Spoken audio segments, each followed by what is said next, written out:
اب اپڈیٹ کرتے ہیں اسپین سے ہمارے نمائندے ممتاز منیر سہوترا کی رپورٹ کے مطابق پاکستان پیپلز پارٹی اسپین کے زیر اہتمام اور صدر پیپلز پارٹی اسپین چوہدری اشتیاق حسین کی زیر صدارت شہید ذوالفقار علی کی برسی ذیشان کبابش ریسٹورانٹ پہ بڑی عقیدت و احترام سے منائی گئی۔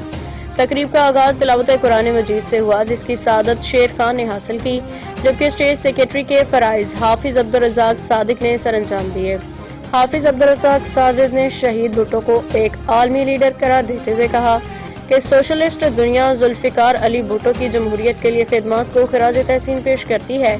طاہر عظیم نے کہا کہ پاکستان میں جو جمہوریت ہے وہ بھی وینٹیلیٹر پہ ہے۔ جمہوریت کی بحالی کے لیے تمام سیاستدان کو چاہیے کہ وہ ڈائیلاگ کریں۔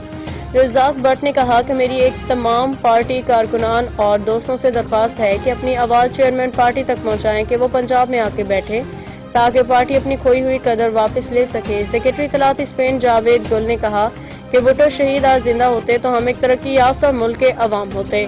نائب صدر پیپلز پارٹی اسپین میاں عبدالرؤف ارائی نے کہا کہ پیپلز پارٹی نے پاکستان کو ترقی کی راہ پہ گامزن کیا۔ آج بھی پاکستان کی ترقی کا موجب بننے والے تمام پروجیکٹ پاکستان پیپلز پارٹی کے ہیں۔ پاکستان پیپلز پارٹی اسپین کے صدر چوہدری اشتیاق حسین نے اپنے صدارتی خطاب میں کہا کہ کسی کے اوپر ہم تنقید نہیں کرتے، لیکن میرے حساب سے پاکستان پیپلز پارٹی کے لیڈرز نے پاکستان کے لیے قربانی دی ہے، وہ کسی اور پارٹی نے نہیں دی۔ اختتام پہ صدر پاکستان آصف علی زرداری کی صحتیابی اور پارٹی کے شہداء کے لیے دعا کی گئی۔